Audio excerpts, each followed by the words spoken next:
You're listening to the Current Plays Podcast, Season 3, Episode 7, Dwellings of Eldervale. Now please welcome our hosts, Jordan and Thomas. And welcome back, loyal listeners. This week we are talking about Dwellings of Eldervale by Luke Laurie and published by Cardboard Alchemy. But before we get into that, I'd like to just quickly announce that we were informed today that our podcast has had 5,000 downloads and streams. So we just want to say thank you very much to our audience. You guys are Absolutely. amazing. Yeah, that's all 5,000. Yeah, wow. Wow, that's a big number. It Yeah. is. Yeah, thank you. Yeah, fantastic. Yeah, so um, again, thank you very much. Let's dive into it. Dwellings of Eldervale. It's a neat one because it's a blend of worker placement and like a worker placement Euro game and a dudes on a map ameritrash game. Hmm. The game board is set up with modular area tiles that also act as both the grid for the map spaces as well as action spaces. So these tiles are meant to represent realms, and there are two types of realms, ruins and elemental realms. So the elemental realms contain resources and may contain monsters, and these locations are where you can dwell in to gain points. The ruins are action spots. Those actions include summoning new units, placing out new realms, and gaining adventure cards, trading in resources for magic cards and other resources, and an action to dwell. On your turn, you're going to place one of your units into a realm and resolve the action or collect the resources of the realm that you placed in. If you placed a unit in a realm with another player's unit or a monster, a combat will trigger. And the winner of the combat stays put, and all other units are defeated, and they leave the board and go to the underworld. If you have no units to place, or you don't want to place any of your remaining units, then you take a regroup action, which pulls all your units back to your board ready to be used again. And when you do this, the units that are in the underworld go straight to your board, your ready area. But units that are still on the board, still in Eldervale, they can be used to take additional actions on your tableau of cards. Finally, as mentioned, the non-ruin realms are called elemental realms, and these elements are a huge part of the theme in this game. And these are where you dwell. So whenever you dwell in an elemental realm, one of your basic worker units is going to be converted into a dwelling, and then you'll go up on this elemental track that matches the element of your realm that you dwelled in. And when you purchase an adventure card, you're also going to go up on that elemental track that matches the element of the card you purchased. So at the end of the game, you're going to score based on how far along on each elemental track you got. Then you're going to multiply that same number by the number of dwellings you have in that element and by the number of cards you have in that element, adventure cards. That's going to make up the majority of your end game score, and the player with the highest score wins. So that's Dwellings of Eldervale in a nutshell. And Thomas, if I had to make an observation, I'd say that you are exceedingly good at these types of games in particular. So how did our games this week go for you? Yeah. So, typically when we talk about a game, we have likely now that we're in season three, we've usually have played the games multiple times that we talk about. Not always the case, maybe, or I don't know. It may not always be the case, I should say. But this one in particular, we got to play twice in pretty rapid succession because I had an extra day I was available for games.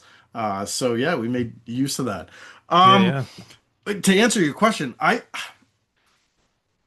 it, it's hard to answer because this one definitely has like an area control sort of mechanism to it where to a degree. Like when you, like you said, when you move into a spot with another worker, you have a little fight and determine who gets to stay there, right? So that oftentimes will help make a decision of whether you want to move into that location and start a fight, or vice versa. Does your opponent go, maybe he's already there. I'm going to stay away kind of thing, right? So you have a bit of that area control kind of thing, which I typically like. I typically really enjoy. Um, but this one does it in such, I find everything about this one is very unique. And unique is such a terrible word for a podcast, for a YouTube channel, because everybody says everything is unique, right?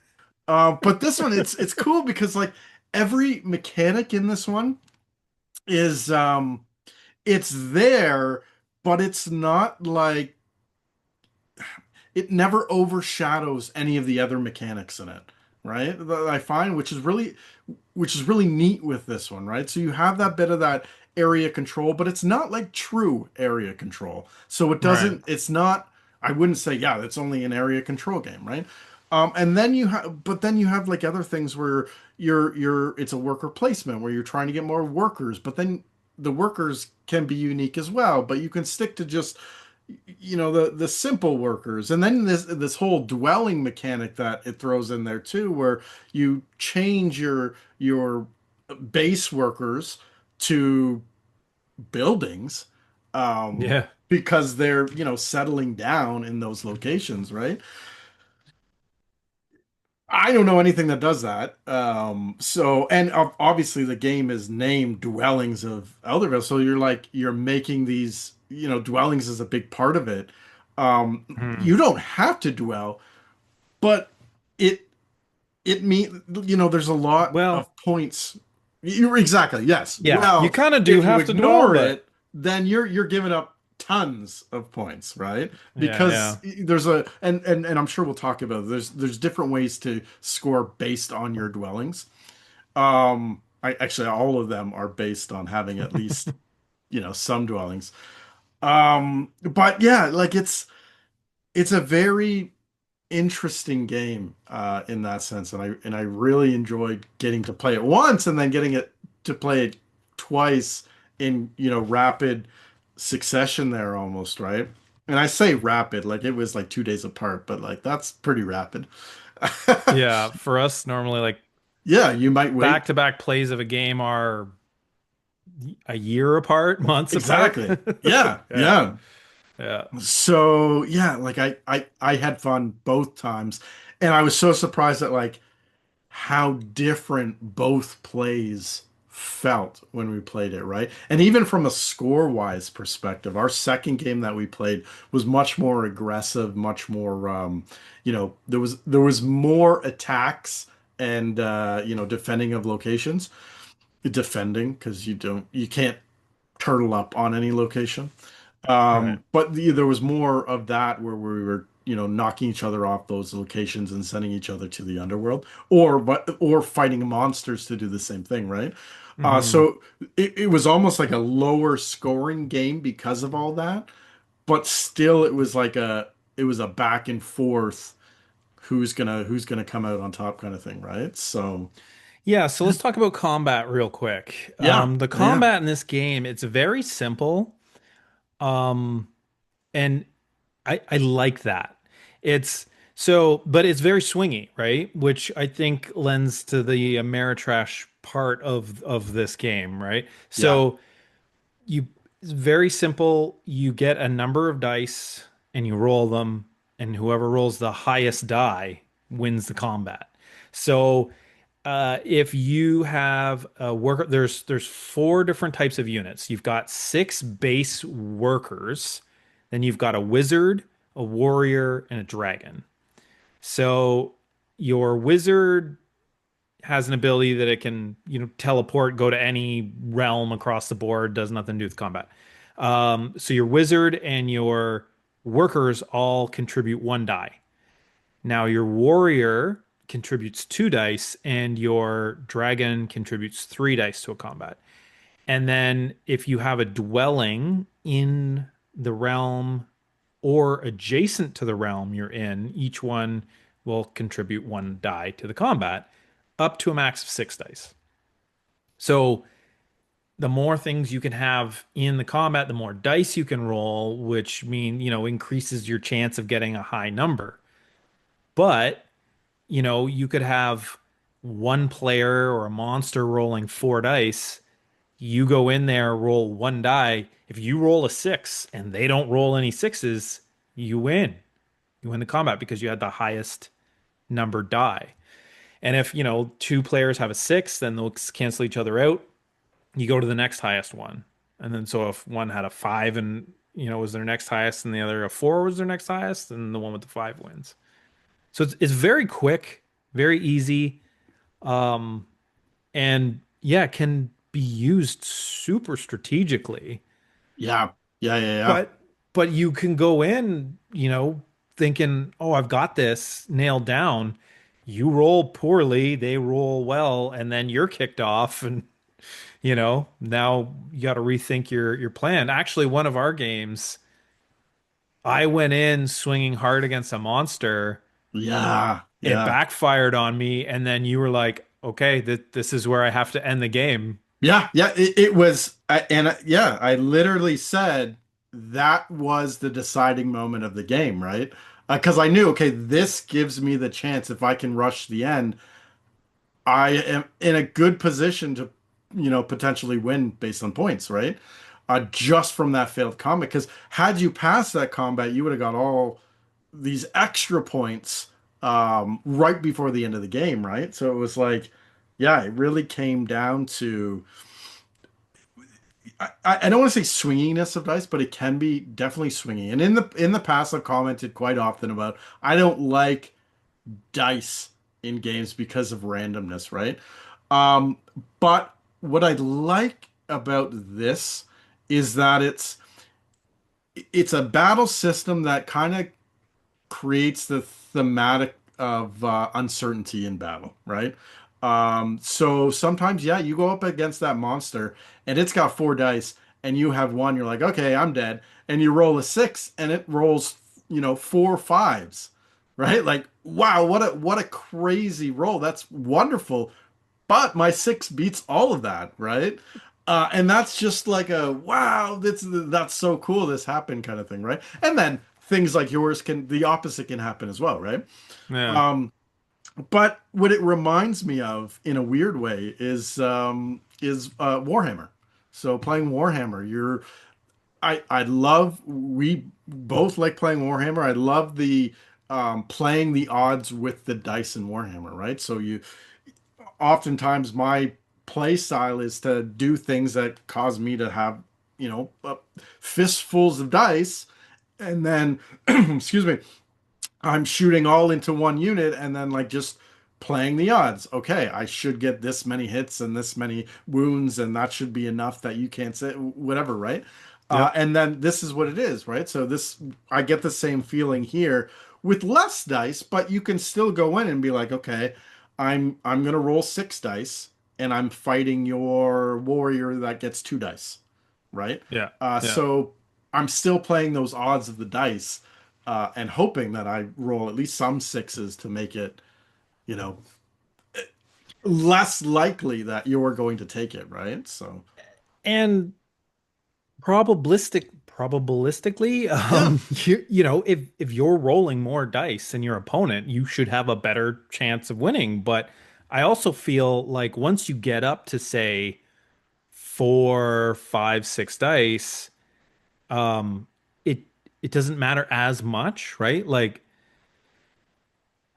if you're rolling 2 dice versus your opponent's rolling 5, yeah, that 5 is going to matter. But yeah, if you're rolling like 4 against 5 or 6, the 4 dice have like almost as much of a chance to roll a six as, you know what I mean? Like it's Absolutely, yeah, yeah. So so it balances that way, right? So right. you really those combats when it's not overly one-sided, could go either way, and that's kind of and that's a neat thing, right? Because you got to really make sure. My strategy when it comes to that stuff is like if I'm going into this combat, it's because if I win, something really good will happen. And if I lose, it's not that big a deal, right? Yeah. And that's the only time I'll push it, right? And like similar to yours, right? Had you won that combat, you easily would have won the game based on that. And I don't want to make it sound like the game was determined on this random roll of the die because it wasn't. It was a back and forth. We both had differing strategies going in, and this was just your kind of final play that would have we knew we were pretty close to the end of the game. So this was your final push Hmm. that really could have been successful, probably should have been successful. Um, but it was just a combination of what monster you were facing and then the Yeah. poor die rolling kind of thing and whatnot, right? So, So yeah, okay. So a couple of things. One, what I like is you go to this action spot, right? And you get the action before the combat happens. So no matter what, you're going to be able to take the action of that spot or yeah. collect the resource, right? And then you have the combat. So sometimes you just need that spot, right? And you're like, okay, I'm probably going to lose this unit, but oh well, right? They go to the underworld, you actually get a resource for it. So I like that. That's cool. But if you want to play big, you go, you get the action, but you also want to try to take the spot or whatever. Or, win the battle just for the glory, which you go up on this glory track and then you get different rewards for that. There's ways to mitigate the combat, of course, right? So you can spend swords as a resource to add dice to your combat. That's one. And the magic cards also will alter the combat. So I went into this combat, um, played a magic card to like get more units there, which maybe wasn't a legal move actually, because this monster, as soon as you start combat with this monster, you're not allowed to play magic cards. And I keep forgetting that. So I went in, brought in these units, rolled the dice, they rolled poorly, and then I was like, "Oh wait, I did this because I have this magic card that lets me re-roll some of my dice." And then you were like, "Oh, but you can't play magic cards against that guy." And I'm like, "Curses, I forgot again." Because I think he got me the last game too with the same thing. Oh, he Yeah. almost did, but we Yeah. had to look it up. That is one thing with this game is that the rule book is pretty decent. Um, but there's a lot of weird interactions, particularly with the magic cards, that you're just like, oh, well, what happens in this case? Well, what Yeah. happens in this case? And sometimes there's an FAQ for it, and sometimes there's not. And And yeah, and usually it comes down to things like timing, right? Okay, what yeah, goes off for, and that's what confused us about that one because it was like, oh, I think timing wise, your card happens so you can bring people into this fight. And then the one for rerolls was like, no, no, no, you're already battling, so you definitely that's during the battle, so you can't use that because yeah, it gets. But like, yeah, it was weird things like that. And then afterwards, we're like, oh, but here's another thing that says you can't do this. And I'm like, well, maybe that step is after the fight's already been, So yeah, it was that kind of yeah. weird sort of not 100% clear. I had another example. I played solo on the weekend, and so there's a card that says when you roll dice for any reason, you can re-roll up to three of the dice. Sure. Yeah. And so I got into a combat, and then I was like, well, I want to re-roll the monster's dice. Do Yeah. do I roll the monster's dice, or like is it ethereal the monster rolled their dice, right? Like, and I'm there was nothing on it on the forums, and I'm looking through the rule book, and the best I could come up with was, it said, any player may roll the monster's dice, for the combat.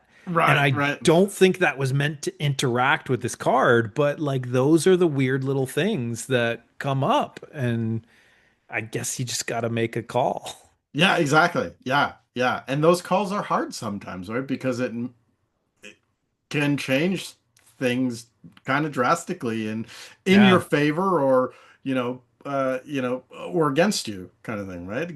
Depending on, especially with things like that, the lookup only happens when you've made that play kind of thing, right? So if you've misinterpreted to something and then you're trying to do it and then all of a sudden you can, it's like, well, I've just planned out a turn based on this kind of thing, right? Yep. Or a round based on this, and I would have changed things up differently had I known it interacted this way or whatever, right? So, yeah, those are that's a tough thing for sure with games like this kind of thing that have sort of open-ended interpretations of certain things, but Yeah. But I don't think the combat's like that heavy in this game, or maybe it's we not. just don't play it that way, but No. Yeah. Yeah, it's definitely it's nothing like I mentioned Warhammer. It's nothing like that where like you got to know your rules because there's a yeah, lot going yeah. on. It's much more simpler. But yeah, I definitely like the feeling of being able to play those odds of just, okay, I got more dice. I'm probably gonna be successful. Not always. How do you Um, like the blend of, dudes on a map, or troops on a map, or and that also being your action spots, like a Euro game? yeah, that's I guess, yeah, I never thought of it that way, but you're right. That's maybe that's what makes it so different is that those are actionable spots. Like you're taking worker placement actions and generally even if you're not on those action spots, you're going to a location to get resources, and you can see exactly what resources. Typically, each spot will have two tiles, and you can pick from those tiles. And sometimes they're singular resources, sometimes they're double resources. Once those tiles are gone, then it's usually a single resource on that tile that you get every time you continue to go there, right? So yeah, you're right. You have that sort of worker placement and also combat spots, and I really like that because sometimes it's you're and you mentioned this earlier. It's just wow, there's two gems as a resource on this location, but you're already there. I really need the gems, and if this guy goes to the underworld, I'll get a sword. But if I win, I also keep the spot. So that's a good thing. And why that's good too is because when you take those regroup actions, this is the other aspect of the game is as the regroup action, you take back all your workers that are on the main board and you place them on your sort of card tableau that you're building out throughout this game. And the cards that you put them on might give you resources or give you victory points, or depending on what the cards you've picked up during the game, or even get you more workers, all this sort of stuff. So like you want your characters to, or your workers and I guess units to live so that you can bring them back and put them on your cards. But then if they don't and they die and you get a resource, sometimes that's good too. Or sometimes you don't have enough cards to put everybody on, so it's okay if some of them die as long as like three get through, so you can bring back. So there's all Yeah. these little intricate sort of plans that you can make, and then when to regroup because like you said, you don't have to get rid of all your units off your board. You can take a regroup after placing one unit, which I did in this previous game, right? There was an opportunity to, once you failed that combat, to quickly rush the end. So I had one worker out and I said, okay, I'm taking a regroup because basically it was, I'm going to rush in now and get the last few tiles to rush the ending of the game. And basically, ending of the game in this one is you run the tiles out, so there's no more tiles to be built on the map, or you put out your last dwelling, which Yeah. you can put out six in total, right? So yeah, I rushed there was only two tiles left, so it was like, okay, I took one tile on that last turn and then regrouped and sent out the dude to take the last tile, right? Um, and that, yeah, those sort of decisions I really like, and I like the how that kind of meshes to answer your go back to your question 5 minutes ago, how that meshes that worker placement actions and then also territory control sort of thing. Yeah. Yeah. Um, yeah, the theme of this one's great. Uh, I like the fantasy, the elemental, stuff. Yeah, yeah. Um, this, of course, this game has been superseded, followed up with. There's been another game based on it called Andromeda's Edge. Yeah, yeah, yeah, yeah. Um, it's got a campaign going right now that I think ends tomorrow. So hopefully you're listening to this when we release it. But um, Yeah, yeah. that I've backed because I love this game so much. And then they took this, put a sci-fi theme on it, and like kind of beefed up the weight of the game. So Hmm. there's some more tracks and more cards that do, different things, and I'm really looking forward to that one. But I'm so curious how that will all plan out, right? Because I really like yeah, this and I like the weight of this one, but I do like heavy games as well, so a heavier weight. So I'm interested to see how that goes. I'll give you an example too, like of the. So I love Hadrian's Wall, and we discussed Hadrian's Wall back in like season one or two. Um, and they Garfield recently came out about a year ago with the Anarchy, which was like a follow-up to Hadrian's Wall. And it's basically Hadrian's Wall 2.0 because it adds on more stuff. It's more complex and whatnot. And I gotta say, I I'm still cool with having both in the collection because it's nice sometimes to go to the medium weight Hadrian's Wall. And even just from a setup perspective, it's much simpler to set up and there's less components and whatnot too. yeah. So it's nice to kind of go back to that one versus this. So I can imagine this could be the same sort of situation where like, yeah, this is great. It's a great game. It's really fun.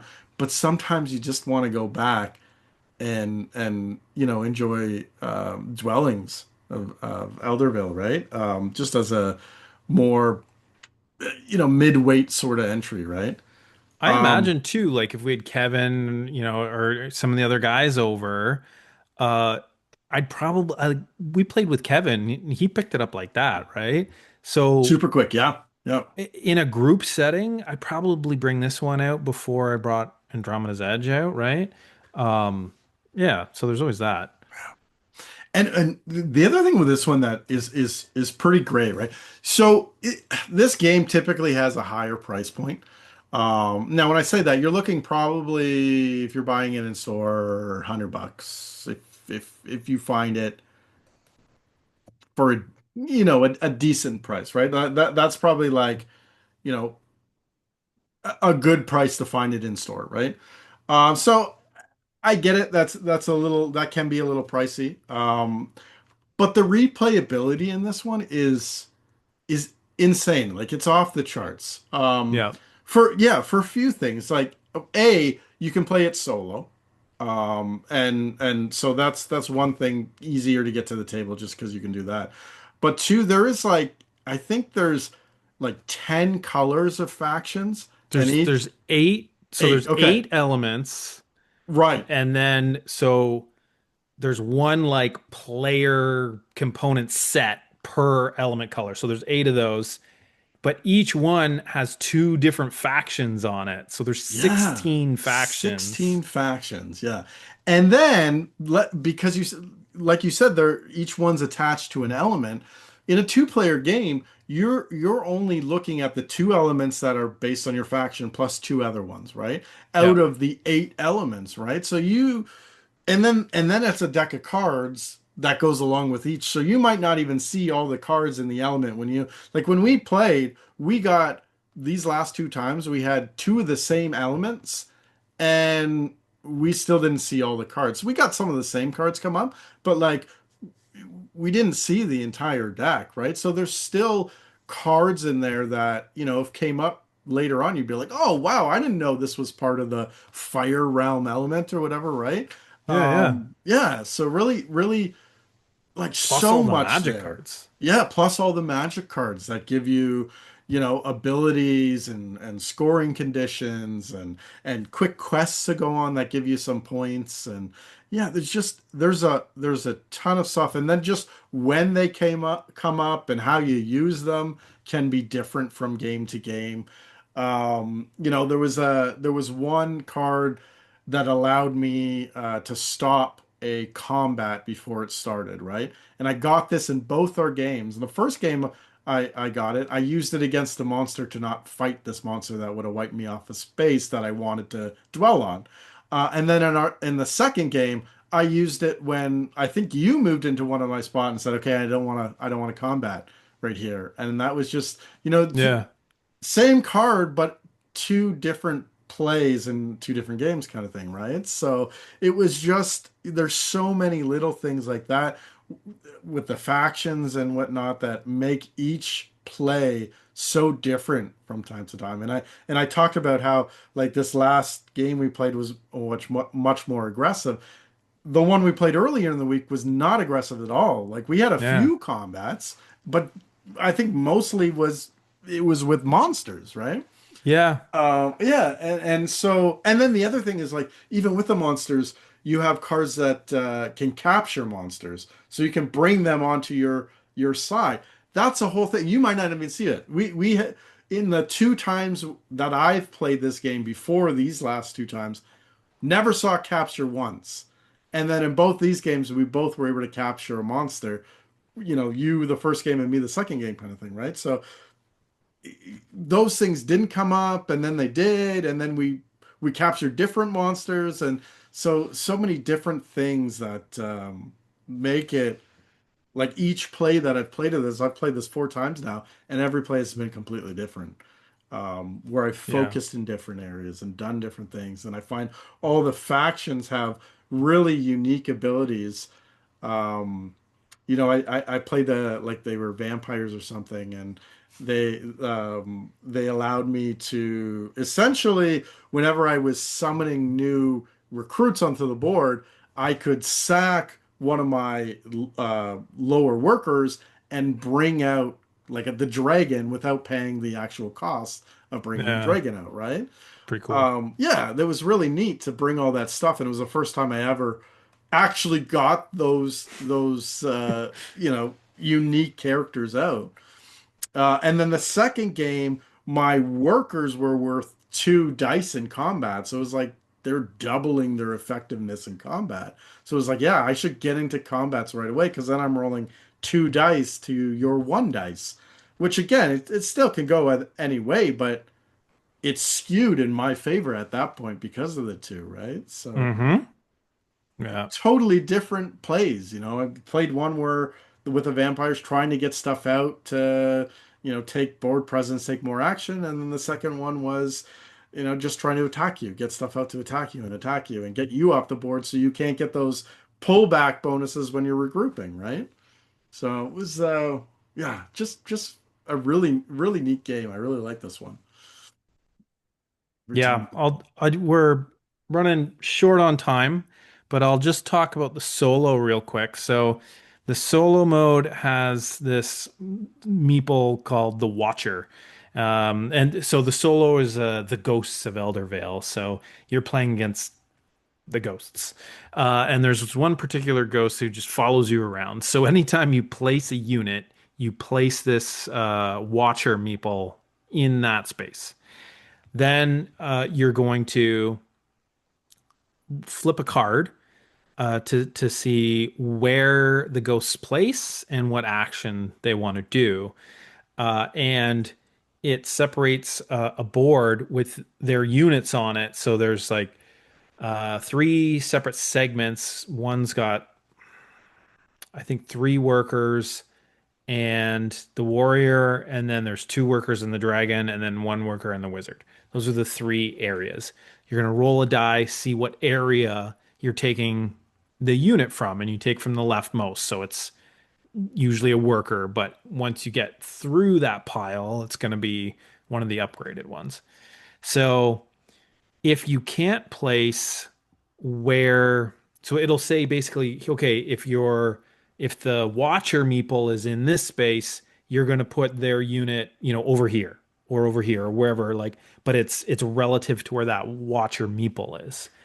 If Yeah, you yeah, yeah. can't, you put the meeple where the watcher is, which normally means it's going to go on the space where you are, and then it takes an action. And then if you happen to put on a space where you are, then you're going to have a combat. The interesting thing is it adds its like units from the underworld, adds their dice to every combat. That's So neat. you Yeah, can't because just of like ghosts. keep attacking them. I'm guessing that's why they did it. So you couldn't just keep knocking them off the board, right? Yeah, that's It gets smart. more and more difficult, and you got to be strategic about it. Yeah, yeah, yeah, yeah. But yeah, so you're going to place, and then it's going to give you an action. So there's a lot of dwell in there, and you're going to check to see if it's able to dwell. If not, too bad. Or it's going to grab magic cards or whatever. And it's like a lot of other ones where it doesn't actually gain resources. Instead, it'll gain a magic card, and then it adds yada points for every magic card it has. Whenever it regroups. So when one of those like sections, those three sections, when it's empty and then you're supposed to use that section, that's when you regroup for it. Okay, And then it's yeah, yeah. it's gonna score if it comes off an element. No, if it comes off the underworld, it gets 1 point. If it comes off a ruin, it gets 2 points. And then yeah, again, points for magic cards at the end. And all of its adventure cards it's gonna score too. That's So wicked. Yeah. it's pretty easy to run. It it simulates like stuff happening on the board pretty well, but at the same time, it's not like playing intelligently. It's kind of playing randomly based on the cards that come up and what units come out. So, both times that I've played solo, I've trounced it. So, Yeah, fair enough. and then anytime I play you, you trounce me. So there you go. That's funny. So, final thoughts. What do you think of this one? It's honestly, this is one of my top 10 games of all time. Yeah, it's really good. Yeah. We've gotten this one out several times, gotten it out with Kevin. He loved it. It's a medium setup and takedown, but plays, pretty quick, actually, surprisingly quick, Yeah. really easy. There's a few finicky rules, but other than that, I think it's fantastic. You? Oh yeah. Top marks for sure. This one's great. And that wraps up another episode of the Current Plays podcast. Check us out next week on YouTube or your favorite podcast provider. But until then, good gaming and good night. Good night, folks.